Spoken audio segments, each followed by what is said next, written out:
Hello all, welcome to Sri Lakshmi Creation channel. Thank you for watching my channel friends. Today కొత్త రెసిపీతో మీ ముందుకు వచ్చేసాను. Guest చేసారా recipe ఏంటి అనేసి? విలేజ్ సైడ్ వాళ్ళకైతే ఇది ఖచ్చితంగా తెలిసే ఉంటుంది. తెలియకపోతే ఒకసారి చూసేద్దాం. ఫస్ట్ పచ్చి పులుసును ఏ విధంగా తయారు చేసుకోవాలి అనేది చూసేద్దాం.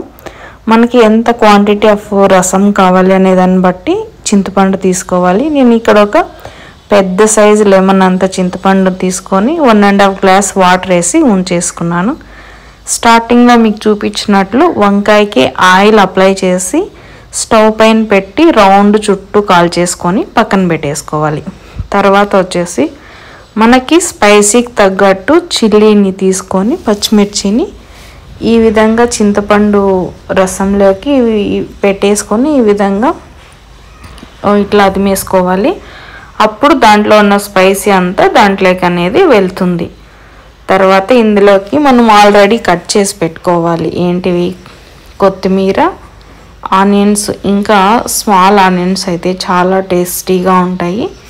ఇవైనా స్మాల్ పీసెస్గా కట్ చేసుకుంటే చాలా టేస్టీగా ఉంటుంది చింతపండులోకి ఇవి ఆనియన్స్ వేసుకొని తింటే.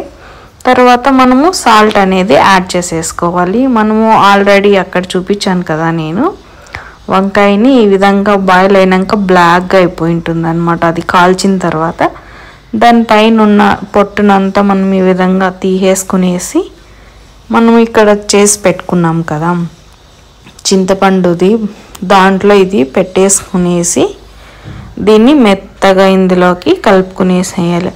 అప్పుడు ఇది ఈ విధంగా ఫైర్లో కాలింది కదా అగ్గిలో, దాని స్మెల్ కానీ టేస్ట్ కానీ చాలా బాగుంటుంది.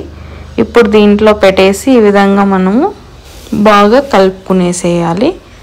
తర్వాత అంతా ఒక స్పూన్ తీసుకొని మిక్స్ చేసేసామనుకోండి, చాలా ఎమ్మీగా ఉంటుంది. మేమైతే ఎస్పెషలీ పొంగల్లోకి తింటాము, లేదంటే వైట్ రైస్లోకి విత్ గ్రౌండ్నట్ పల్లీలతో తింటే సైడ్ పెట్టుకొని చాలా టేస్టీగా ఉంటుంది.